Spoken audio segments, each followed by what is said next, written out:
Bismillahirrahmanirrahim. Assalamualaikum warahmatullahi wabarakatuh. Nama saya Devo dari Ilmu Politik kelas B semester 2. Video ini dibuat untuk memenuhi tugas UTS mata kuliah Statistika Sosial dengan dosen pengampu yang terhormat Bapak Muhammad Alexander. Untuk mempersingkat, langsung saja ke materi. Pertama, memahami tentang statistika sosial dan ruang lingkup dalam statistika sosial itu sendiri. Jadi, statistika sosial adalah ilmu yang dipelajari guna untuk memperoleh dan juga mendapatkan, mengelola, atau menganalisis dan menarik kesimpulan terhadap data yang telah diuji kebenarannya, yang fokusnya adalah masyarakat sosial itu sendiri. Jadi, ruang lingkupnya tentu saja dalam statistika sosial ini adalah kehidupan masyarakat sosial. Selanjutnya, menjelaskan mengenai populasi, pengelompokan populasi, dan juga sampel. Ya, populasi merupakan seluruh objek yang terdiri dari satuan-satuan yang telah ditetapkan oleh peneliti dalam ruang lingkup dan waktu yang telah ditentukan, juga guna untuk memperoleh data. Selanjutnya, pengelompokan populasi. Pengelompokan populasi dibagi menjadi 3, yaitu yang pertama berdasarkan jumlah populasi, yang kedua berdasarkan sifat populasi, yang ketiga berdasarkan perbedaan lain. Yang pertama, berdasarkan jumlah populasi dibagi menjadi 2, yaitu populasi terbatas dan juga populasi tidak terbatas. Untuk populasi terbatas sendiri merupakan populasi yang dengan sumber data yang biasanya dapat dihitung jumlahnya karena jumlahnya yang terbatas. Populasi ini biasanya dibuat sengaja oleh peneliti untuk membatasi populasi. Untuk yang populasi tidak terbatas, populasi ini merupakan sumber daya yang tidak dapat dinyatakan dalam bentuk jumlah karena bersifat tidak terbatas atau tidak bisa diukur. Yang kedua, berdasarkan sifat populasi dibagi menjadi 2 lagi, yaitu populasi homogen dan juga populasi heterogen. Untuk populasi homogen adalah populasi yang unsurnya memiliki sifat yang sama sehingga jumlahnya secara kuantitatif tidak dipermasalahkan. Untuk yang populasi heterogen ialah populasi yang dimana unsurnya memiliki sifat yang bervariasi sehingga harus ditetapkan batasan-batasan tertentu secara kuantitatif maupun kualitatif. Untuk yang ketiga, berdasarkan perbedaan lain, yaitu dibagi lagi menjadi 2, yaitu populasi target dan juga populasi survei. Populasi target yaitu jenis populasi yang sudah ditentukan sesuai dengan masalah dan juga kebutuhan penelitian. Sedangkan untuk populasi survei, populasi ini merupakan populasi yang telah terliput dalam penelitian yang dilaksanakan ataupun populasi yang timbul berdasarkan penelitian yang sedang berlangsung. Lalu, sampel. Sampel adalah contoh ataupun sebagian dari populasi yang karakteristiknya hendak diteliti. Sampel yang baik yang kesimpulannya dapat dikenakan pada populasi, yaitu adalah sampel yang bersifat representatif atau yang dapat menggambarkan karakteristik populasi. Untuk pertanyaan selanjutnya, yaitu menjelaskan jenis-jenis data dan cara pengaplikasiannya dalam penelitian. Untuk macam-macam data dan pengaplikasiannya sendiri dibedakan menjadi 4, yaitu menurut sumber dan pengguna, menurut cara memperoleh, menurut sifat, dan juga menurut waktu penggunaannya. Untuk menurut sumber dan pengguna dibagi menjadi 2, yaitu data internal dan juga data eksternal. Data internal yaitu data yang menggambarkan keadaan atau kegiatan suatu badan yang dikumpulkan sendiri dan hasil datanya digunakan oleh badan itu sendiri. Misalnya yaitu data hasil produksi pabrik mie instan. Untuk yang data eksternal yaitu data yang menggambarkan keadaan atau kegiatan di luar badan dan data tersebut tidak terdapat dalam aktivitas internal suatu badan. Misalnya, data tingkat kepuasan masyarakat terhadap barang produksi yang menjadi tolak ukur dalam pengembangan daerah pemasaran. Untuk penjelasan selanjutnya yaitu menurut cara memperoleh dibagi menjadi 2, yaitu data primer dan juga data sekunder. Data primer yaitu data yang dikumpulkan dan diolah sendiri oleh suatu badan secara langsung serta diterbitkan oleh badan itu pula. Misalnya, sensus penduduk oleh BPS yang menghasilkan data primer langsung dari penduduk. Untuk yang data sekunder, yaitu data yang dilaporkan oleh suatu badan, sedang badan ini tidak secara langsung mengumpulkannya sendiri, tetapi diperoleh dari pihak lain yang telah mengumpulkannya.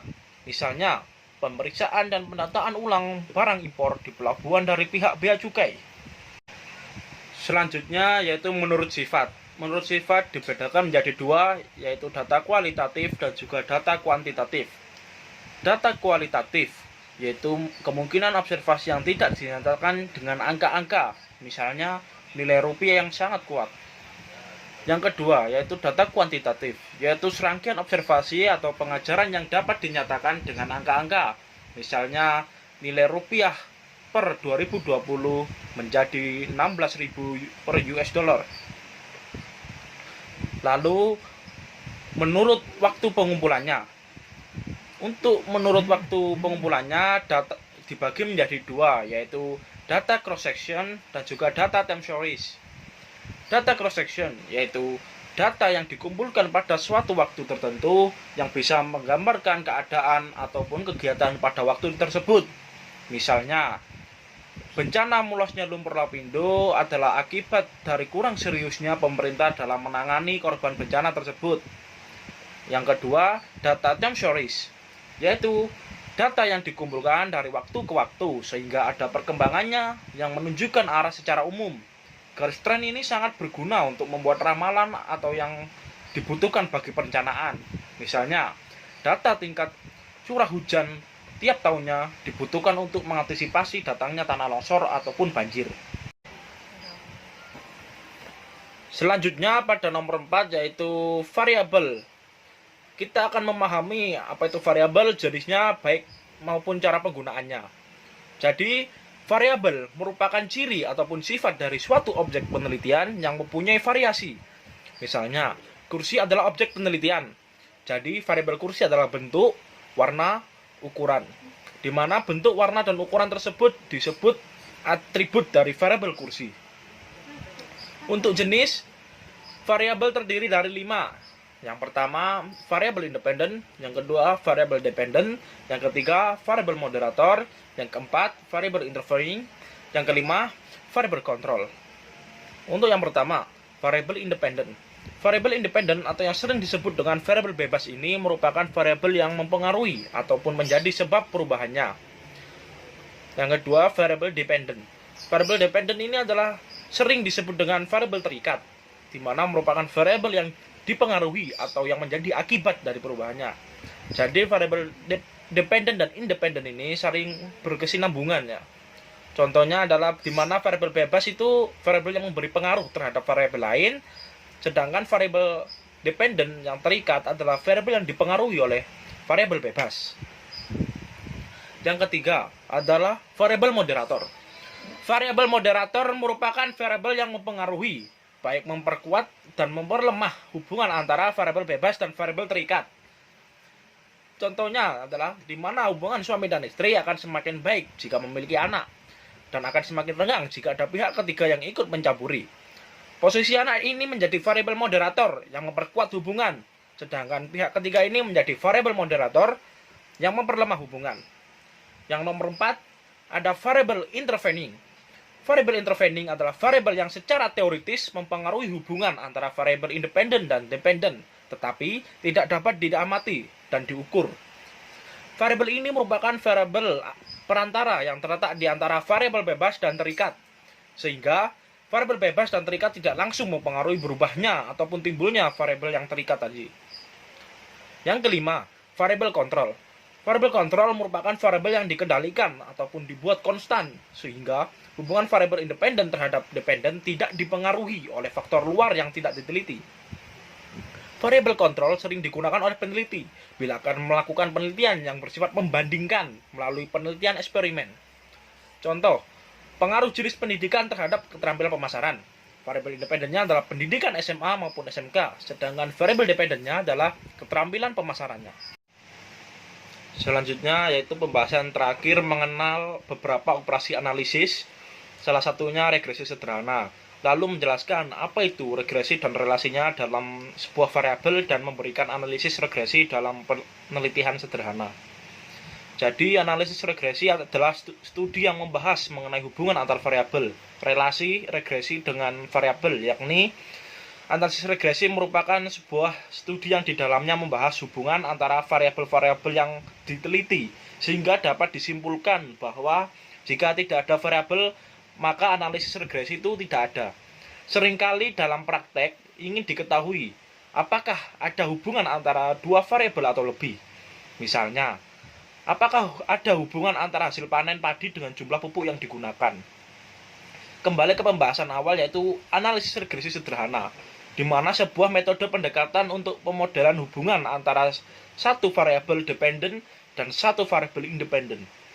Dalam model regresi ini, variabel independen menerangkan variabel dependennya. Sedangkan dalam analisis regresi sederhana, hubungan antar variabel bersifat linier, di mana perubahan pada variabel X akan diikuti oleh perubahan pada variabel Y secara tetap. Sementara pada hubungan non-linier, perubahan variabel X tidak diikuti dengan perubahan variabel Y secara proporsional. Seperti pada model kuadratik, perubahan X diikuti oleh kuadrat dari variabel X. Hubungan tersebut bisa dimaknakan sebagai tidak bersifat linier.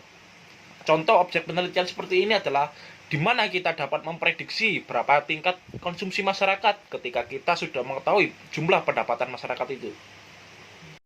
Sekian video ini dibuat, mohon maaf apabila ada salah kata, baik disengaja maupun tidak sengaja. Wallahumma fiq ila aqwamit thoriq. Wassalamualaikum warahmatullahi wabarakatuh.